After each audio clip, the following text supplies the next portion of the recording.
ಶಾಮನೂರು ಶಿವಶಂಕರಪ್ಪರವರೇ ಕಳೆದ ಲೋಕಸಭಾ ಚುನಾವಣೆಯ ಸಂದರ್ಭದಲ್ಲಿ ಬಿಜೆಪಿಗೆ ಮತ ಕೊಡಿ ಅಂತ ಹೇಳಿದ್ದು ಬಹಿರಂಗವಾಗಿ ಪಬ್ಲಿಷ್ ಆಯ್ತು. ಏನಾದ್ರು ಕ್ರಮ ತಗೊಂಡ್ರ ನೀವು?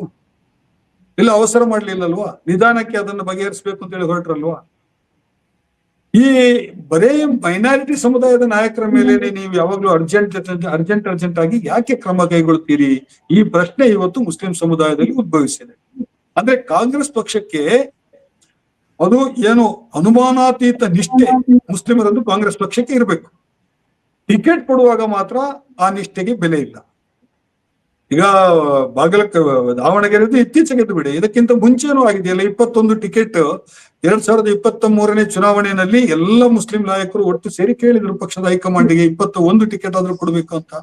ವಾಸ್ತವವಾಗಿ 29 ಟಿಕೆಟ್ ಕೊಡ್ಬೇಕು ಅಂತ ಹೇಳ್ಬಿಟ್ಟು ಇದೇ ಅಬ್ದುಲ್ ಜಬ್ಬಾರ್ ಅವರು ರಾಜ್ಯ ಅಲ್ಪಸಂಖ್ಯಾತರ ಅಧ್ಯಕ್ಷರಾಗಿದ್ರು ಘಟಕದ್ದು, ಅವರ ನೇತೃತ್ವದಲ್ಲಿ ನಡೆದಂತಹ ಸಭೆ ಒತ್ತಾಯಿಸಿತ್ತು. ಆದ್ರೆ ಅದು ಕೊಡ್ಲಿಲ್ಲ. 21 ಕೇಳಿದಾಗ್ಲೂ ಕೊಡ್ಲಿಲ್ವಲ್ಲ.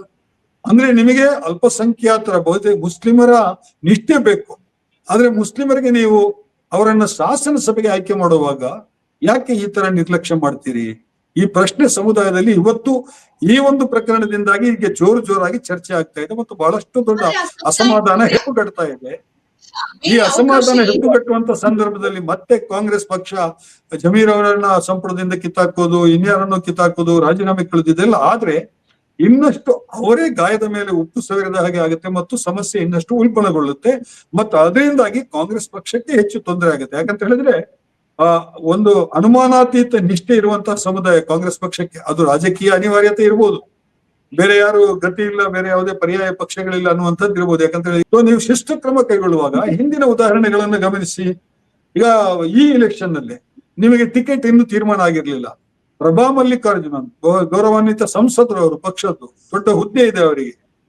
ಅವರು ಮಗನನ್ನ ಕರ್ಕೊಂಡೋಗಿ ನಾಮಿನೇಷನ್ ಹಾಕಿಸ್ತಾರಲ್ಲ, ಸ್ವತಂತ್ರ ಅಭ್ಯರ್ಥಿಯಾಗಿ ಮತ್ತು ಕಾಂಗ್ರೆಸ್ ಪಕ್ಷದ ಪರವಾಗಿದ್ದೇಳಿ ಅಭ್ಯರ್ಥಿ ಆಗ್ತಾರಲ್ಲ, ಅದು ಶಿಸ್ತು ಕ್ರಮಕ್ಕೆ ಒಳಪಡುವ ಸಂಗತಿ ಅಲ್ವಾ? ಯಾರಾದ್ರೂ ಶಿಸ್ತು ಕ್ರಮ ತಗೊಂಡ್ರ?